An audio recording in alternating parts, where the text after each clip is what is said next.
kemarin teman-teman sudah mempelajari kalau bebannya impuls ya, atau bahasa Inggrisnya impulse. Nah, itu sebenarnya bisa diselesaikan pakai cara analitis. Jadi benar-benar bisa diselesaikan dengan cara integral gitu-gitu. Jadi ini tuh sebenarnya sangat-sangat analitis ya. Jadi sangat-sangat matematik gitu. Ini orang yang suka ingin integralin langsung mungkin lebih suka cara ini gitu. Nah, namanya adalah integral Duhamel. Nah, jadi misalkan ini ya, pembebanan impuls didefinisikan sebagai perkalian dari gaya dan selang waktu bekerjanya gaya tersebut. Gaya F tau ya, ini saya bilangnya tau aja ya. Gaya F tau yang bekerja pada selang waktu D tau sama dengan F tau D tau gitu kan. Sehingga gitu ya, impuls yang bekerja pada masa M adalah F tau M kali dV per D tau. Nah, terus ini dipindah ruas nih dan laju pertambahan kecepatan jadinya F tau D tau per M ya. Ini pindah ruas ya. Kayak gitu kira-kira. Jadi kira-kira ini ada apa persamaan beban gitu ya. Nah, ini sepanjang D tau gitu. Nah, gaya yang bekerja pada selang waktu D tau akan kayak gini, gitu, sehingga impulsnya adalah seperti ini, ya, persamaan ini gitu. Lalu ini dipindah ruas, apa D tau sama M ke kiri jadi gini. Nah, ini kira-kira nanti ya dV-nya itu kayak gitu kalau diplot. Nah, ini pokoknya ini sangat-sangat analitik ya, sangat-sangat menggunakan matematika. Orang yang suka integral akan lebih suka seperti ini, karena mungkin langsung straightforward gitu.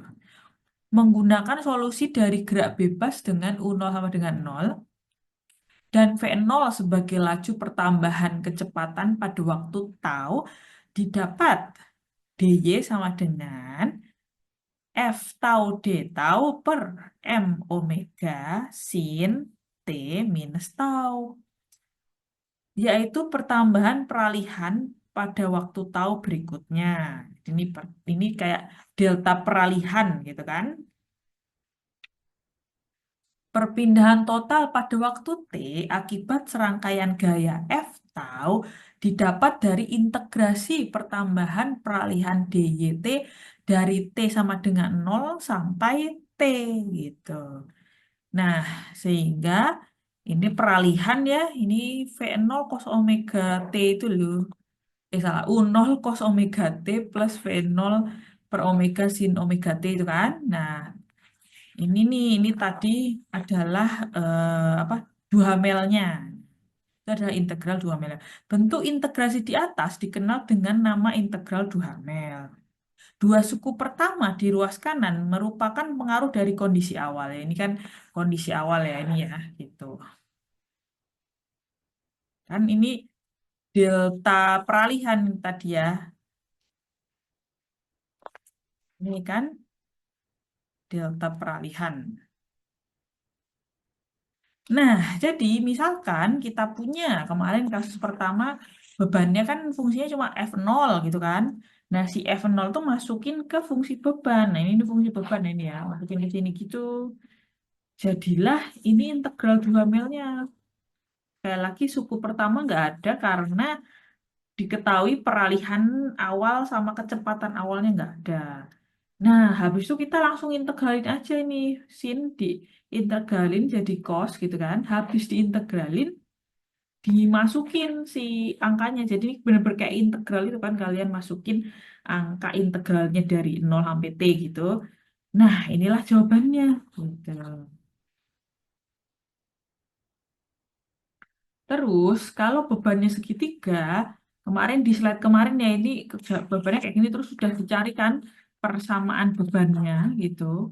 Masukin ke rumus integral Duhamel, terus benar-benar diintegralin, masukin ke atas,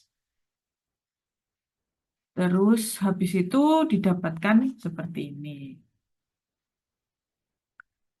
Terus kalau bebannya gradien negatif ya. Kasus ketiga, di slide sebelumnya sudah dikasih tahu ya persamaan bebannya kayak gini. Kalau nggak tahu, ingat lagi untuk mencari pakai Y min Y1 per Y2 min Y1 sama dengan X min X1 per X2 min X1 yang itu. Nah, terus udah ya masuk ke integral 2 mil ini, gaya persamaan gaya bebannya masuk situ ya. Terus diintegralin, terus dimasukin. Inilah angkanya. Nah, coba teman-teman bandingkan gitu ya. Hasilnya sama, sama kayak slide minggu lalu gitu. Jadi mungkin untuk orang-orang yang suka integral akan suka integral 2 mil. Jadi ini pokoknya rumus dari integral 2 mil itu kayak gini aja. Nanti tinggal persamaan gayanya teman-teman masukin ke sini gitu. Persamaan bebannya. Jadi kalau nggak tahu persamaan bebannya, cari persamaan bebannya gitu ya. Kayak gini tadi. Kayak gini tadi pakai persamaan apa garis melampaui dua titik gitu misalkan. Jadi quite straightforward kan?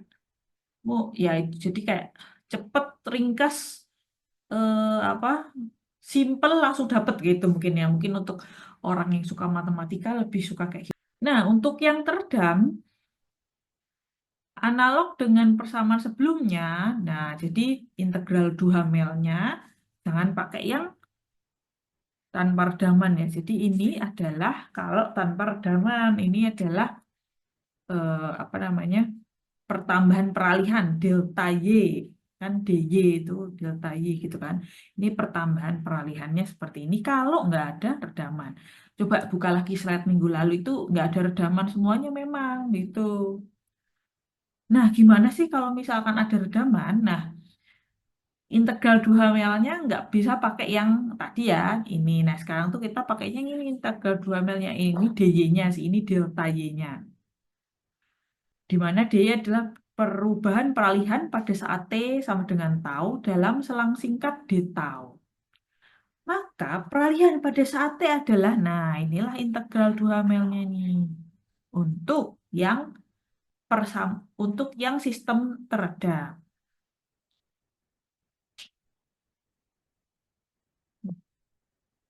Oke, jadi kalau orang suka matematika, jago jago mengintegral pasti lebih suka cara ini gitu ya. Plot maksimum persamaan-persamaan di atas dapat diplot untuk mendapatkan respon maksimum untuk semua kemungkinan struktur berderajat kebebasan tunggal. Struktur direpresentasikan sebagai sistem pegas massa yang memiliki frekuensi alami atau periode alami. Ini bakunya kita ngomong periode ya. Respon maksimum dapat berupa peralihan kecepatan ataupun percepatan. Plot respon maksimum ini dikenal dengan sebutan respon spektrum. Absis menunjukkan sifat struktur yang dinyatakan dalam T1 per T, di mana T1 adalah durasi beban dan T adalah periode struktur. Nah, jadi kira-kira ini plot maksimumnya. Rasio durasi beban durasi beban terhadap periode ya T T1 per T. Oke, nah ini adalah plot maksimumnya di abs di sumbu Y, salah, sumbu X adalah rasio periode durasi impulsnya dibanding dengan periode strukturnya. Oke, ingat lagi ya, periode itu adalah 2pi per omega. Jadi, setiap struktur kan punya massa sama kekakuan ya. Massa sama kekakuan kan teman-teman tahu ya, omega itu akar K per M. Jadi, setiap struktur itu pasti punya omega. Nah, terus 2pi per omega itu periode. Jadi, setiap struktur itu pasti punya periode yang sangat bergantung dengan kekakuan dan juga massa si strukturnya. Oke, nah jadi ini sumbu X adalah rasio durasinya impuls gitu ya, beban impuls dibagi sama periode strukturnya gitu kan. Nah, terus divariasiin gitu kan dari T1 per T itu ya, dari 0 sampai 2. Terus dibandingin sama R max-nya ini. R max itu adalah U maksimum. U maksimumnya, U maksimumnya apa? eh Struktur kita yang sedang bergetar gitu loh. Dibandingkan terhadap U dari kalau struktur itu tuh statik gitu. Itu R max gitu. Nah, ya, kalau misalkan sama dengan satu berarti strukturnya cenderung cenderung statik ya sebenarnya kan. Ini kan berarti kan umak sama dengan si u statik gitu kan. Ini inget ini cuma hukum Hooke ya. Jadi ini tuh kondisi statik gitu. Akibat bener-bener cuma statik gitu. Jadi statika itu ini banget gitu kan. Kan kita kan sekarang ke perilaku dinamik gitu kan. Nah, U dari dinamik dibandingin sama U kalau dia statik gitu loh. Nah, jadi kalau sama dengan satu berarti ya strukturnya tuh cenderung statik gitu kan. Nah, ini ternyata ya kalau rektanguler itu mulai jadi dua gitu ya. Itu di sekitaran ini gitu ya 0,45 mungkin ya. Terus habis itu dua terus gitu. Untuk variasi T1 per T yang lebih tinggi gitu kan. Nah, lalu kalau half sin wave itu kayak gini ya, itu terus jadi kayak apa? Naik terus ternyata bisa turun gitu di rasio yang lebih besar. Terus kalau beban segitiga ternyata kayak gini, gitu ya.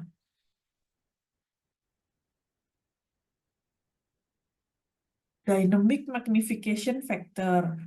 Nilai konstan amplitudo gaya luar dibagi kekakuan pegas F0 per K dapat dilihat sebagai peralihan statis dari kekakuan pegas K di mana bekerja gaya F0. Selanjutnya, peralihan statis ini didefinisikan sebagai UST sama dengan F0 per K. Faktor perbesaran dinamik atau DMF adalah rasio amplitudo peralihan dalam kondisi steady state dan peralihan statis. Nah, ini tadi jadi DMF, faktor pembesaran dinamik itu tuh kayak merepresentasikan sesensitif apa struktur tersebut terhadap beban dinamik sebenarnya gitu sih. Jadi ini tuh UMAX ini tuh gara-gara U si perilaku dinamik kita gitu ya. Lalu UST ini adalah kalau strukturnya cuma diem aja atau statis gitu ya. Jadi bayangin aja kalau sampai DMF-nya itu 4 kali lipat, 5 kali lipat kan berarti dia sangat sensitif terhadap dinamik ya gitu. Ya, rasio amplitudo peralihan dalam kondisi steady state kan kita kemarin-kemarin kan ini ya, jadi kan kemarin tuh selalu ada solusi steady state sama solusi transien.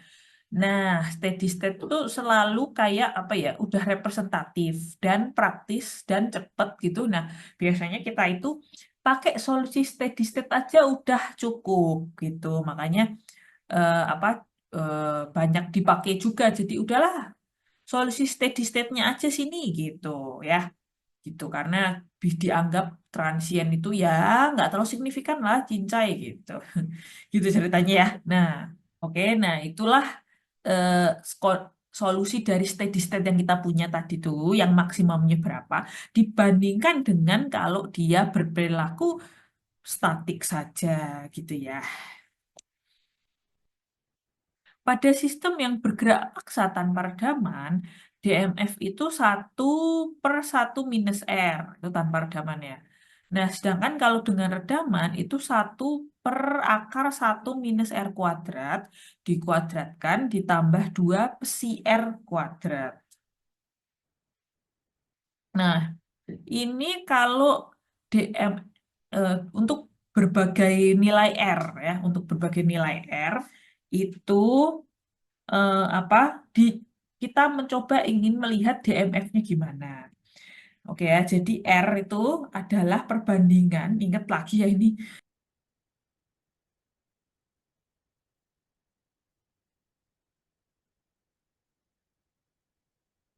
Nah, ini ingat lagi ya, R itu adalah rasio beban luar terhadap be- terhadap apa omega kecil. Jadi omega besar dibandingkan dengan omega kecil. Itu ingat lagi ya, R itu seperti itu. Ini ini di slide impuls, salah, di slide beban harmonik ya, di slide beban harmonik itu slide 4 ya, slide 4. Lalu psi itu adalah rasio damping yang kita kasih dibagi damping kritis yaitu 2M omega. Oke. Ya, jadi ingat. Jadi di R itu omega luar dibandingkan dengan omega kecil. Omega punyanya beban luar dibandingkan omega struktur kita, omega kecil. Psi itu damping yang dikasih dibanding damping kritis yaitu 2M omega. Nah, gitu ya. Jadi dicobain tuh kita hitung DMF-nya ya dari rumus ini. Kita coba hitung DMF-nya gitu ya. Dengan berbagai nilai R ya. R itu sekali lagi rasio omega besar per omega kecil gitu kan. Nah, ini divariasiin dari 0 sampai 3. Kita cari DMF-nya. Terus kita variasikan juga nilai pesinya. Jadi ini tuh apa, ada yang nggak pakai redaman, berarti yang merah ini nggak pakai redaman ya. Karena pesi itu adalah damping yang kita kasih dibandingkan dengan damping kritis. Jadi kalau nol berarti kita tidak ngasih damping gitu kan. Itu jadi si merah. Nah terus kita kasih redaman dikit aja, cuma 10% lewat dikit. Jadi 12,5% gitu kan, si hijau putus-putus. Lalu coba kita kasih eh, dem, damping 20%. Ya, 20%.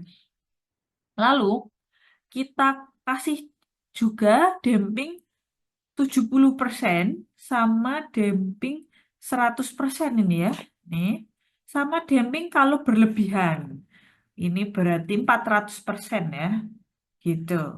Nah, ingat ya, ini kan R itu adalah omega luar dibagi omeganya struktur. Kalau nilainya sama, apa yang terjadi?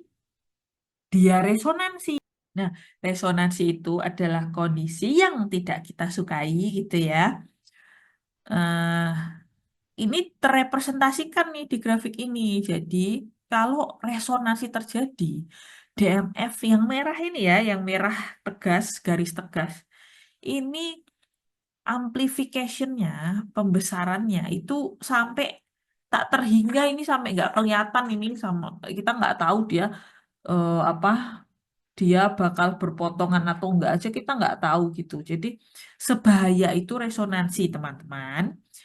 Nah, kalau kita kasih cuma 12% aja, 12%, 12,5%, itu dari yang awalnya angkanya tak terhingga perbesaran, angka perbesarannya ini awalnya tak terhingga, menjadi dalam tanda kutip terkontrol, karena kita bisa menjaga dia di 4 yang awalnya tak terhingga. Kan lumayan dari sesuatu yang infinite gitu, kita batasin jadi 4. Itu kan sebenarnya sangat lumayan ya.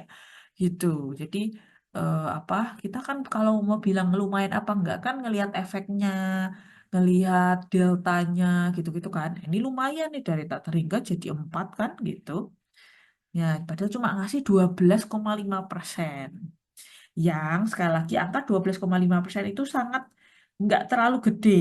Jadi bayangin aja kalau ada diskon 12%, kan teman-teman masih mikir-mikir ya, karena kayak, ah kayaknya masih kecil gitu kan. Kalau misalkan mungkin diskonnya udah 25, nah teman-teman mulai noleh tuh kan, karena wah lumayan nih, eh, best deal gitu. Nah, jadi dengan angka yang sangat kecil aja 12,5%, menurut menurut apa ya, menurut eh, otak praktikal engineering, otak praktikalnya orang engineer gitu ya, itu wah ngefek lumayan ini dari sesuatu yang tidak bisa terkendali bisa saya kendalikan, itu kan lumayan efek banget itu gitu ya. Nah, misalkan masih 4 kali lipat pembesarannya masih belum puas juga gitu, kita tambahin jadi apa 20%. 20% ini bisa ke 2,5-an gitu ya. Dari 4 ke 2,5-an itu nambah nambah 7% ya, 7,5%. Lumayan itu signifikan. Jadi sesignifikan itu kita nambah damping ya. Terus kalau ngasih damping gede gitu ya, 70%. Ini 70% ini kan kita pasti ini ya, 70% kan gede. Ini tuh kelihatan dia apa eh, ya berkurang ya, angkanya juga berkurang, paling itu 0,25 gitu paling ya. Terus kalau misalkan kita kasih satu ya, jadi critical damping berarti kan. Nah, ini jadinya segini. Kalau kita kasih overdamp gitu sampai 400% jadinya kayak gini. Nah, kalau kayak gini kan apa kita ambil pokoknya apa ya? Dari ini semua kira-kira mana ini yang paling menguntungkan gitu kan ya. Nah, jadi engineer apalagi sipil gitu ya, sangat suka kondisi underdamp apa cuma ngasih dikit aja udah bisa mengontrol yang awalnya tak terhingga menjadi eh, ya 2,5 lah, nggak apa-apa lah 2,5. Jadi eh, struktur itu tetap bisa gerak-gerak gitu sway, tapi di batasan yang teman-teman bisa kontrol gitu. Jadi teman-teman tuh tahu tuh kalau dia apa umaksnya sekian gitu tuh, ya nggak apa-apa. Kalian udah mempersiapkan kolom itu kok gitu kan. Teman-teman sudah mempersiapkan gedung itu kok gitu untuk mempunyai displacement misalkan berapa? 15 cm misalkan. Teman-teman udah mempersiapkan itu. Ya nggak apa-apa kan. Jadi biarin aja gitu kan. Strukturnya goyang. Orang teman-teman udah ngitung dan udah kuat. Udah teman-teman persiapkan dengan tulangan dan ukurannya gitu kan. Nggak apa-apa. Jadi apa eh, se semenguntungkan itu gitu. Hanya menambahkan damping sedikit jadi. Biasanya damping itu ya tambahin sedikit aja sih. 12%, 15%, 20%, ya 25 ya bisa, 25, 30 ya masih bisa lah ya. Jarang-jarang sih tapi ngasih damping 70% gitu. Dan jarang-jarang juga ngasih damping 100% dan jarang-jarang juga ngasih kebanyakan 400% gitu, gitu ya. Gitu. Pokoknya bayangin separah apa kalau teman-teman itu punya struktur yang resonansi U-nya ini menuju tak terhingga ini jelas teman-teman tuh se se apa ya se se mempersiapkan apapun displacement tak terhingga itu nggak ada struktur yang mampu gitu loh kan. Jadi kalau si merah ini kan menuju tak terhingga nih kan nggak kan pasti fail strukturnya, nambah 12,5% aja dia tuh bisa kita kunci displaynya sampai 4. Jadi kalau teman-teman udah, misalkan kalau teman-teman udah mempersiapkan untuk ukuran kolom, ukuran semuanya gitu ya, bisa mampu menahan DMF 4 kali lipat ini, ya sebenarnya nggak apa-apa pasang 12%. Tapi kalau misalkan mau lebih bagus lagi ya, at least ini gitu ya, jadi 20% gitu. Atau ya 25% gitu ya. Itu angka-angka oke lah, 20, 25 gitu kan ya gitu. Jadi pasti tidak akan fail. Gitu ya, sekali lagi itu ya. Kalau merah itu jelas-jelas pasti fail. Bayangin aja struktur apa sway goyang menuju tak terhingga itu kan nggak ada struktur yang bisa gitu loh. Jadi sebaya itu resonansi dan seefektif itu kita ngasih damping. Nah, ini udah ya. Oke, evaluasi redaman. Salah satu cara untuk mengevaluasi redaman struktur adalah dengan menggunakan penurunan logaritmis. Ya, ini kita tahu ya, kemarin kan udah belajar yang underdamp. Ternyata ada logaritmik decrement gitu ya, penurunan secara logaritmik dari puncak satu ke puncak dua, ke puncak tiga dan seterusnya. Ternyata dia patuh banget ke garis putus-putus ini. Nah, ternyata garis putus-putus ini itu adalah apa namanya fungsi eksponensial gitu.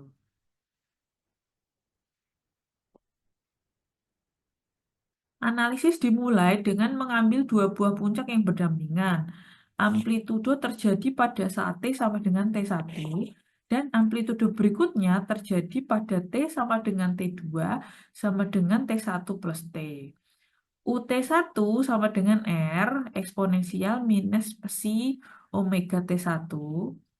Ini jadi puncak satu ya, ini puncak satu. UT2 R kali eksponensial minus psi omega T1 plus T sama dengan R kali eksponensial minus psi omega T1 dikali E minus psi omega T besar. Jadi ini puncak kedua. Ini masukin T-nya jadi kayak gini gitu ya. Lalu pakai sifat eksponensial dipecah jadi kayak gitu.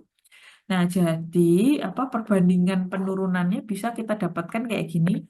Itu adalah E eksponensial psi omega T. Nah, jadi ternyata si fungsi inilah si eksponensial ini yang patuh banget ya puncak-puncaknya. Maka didapat penurunan logaritmis delta sama dengan ln UT1 per UT2 sama dengan psi omega T. Ya, ini sifat ln sama eksponensial ini ya. Itu sifat ln sama eksponensial, ini kan di sini, ini di sini. Nah, kita tahu omega itu adalah 2 pi per T. Jadi, delta adalah 2 pi psi. Nah, psi sama dengan delta per 2 pi. Contoh, sebuah sistem berderajat kebebasan tunggal mengalami getaran bebas. Amplitudo pertama dan kedua berurutan sebesar 5 cm dan 4,5 cm. Hitung besarnya redaman. Nah, jadi misalkan apa teman-teman itu ceritanya ini ada kasus terus udah tahu responnya gitu ya, udah diplot responnya terus kelihatan loh nih puncak-puncaknya ini kedeteksi nih gitu kan. Terus pengen tahu nih apa redamannya berapa sih redaman di strukturnya itu. Nah, ini delta sama dengan ln U1 per U2 sehingga hasilnya 0,1054. 2 pi psi per akar 1 minus psi kuadrat sama dengan segini. Nah, psi sama dengan segini. Jadi apa? Psinya 0,0168 ya. Ya, kecil lah sih ya. 1% ya, 1%, 1,68% nih besinya.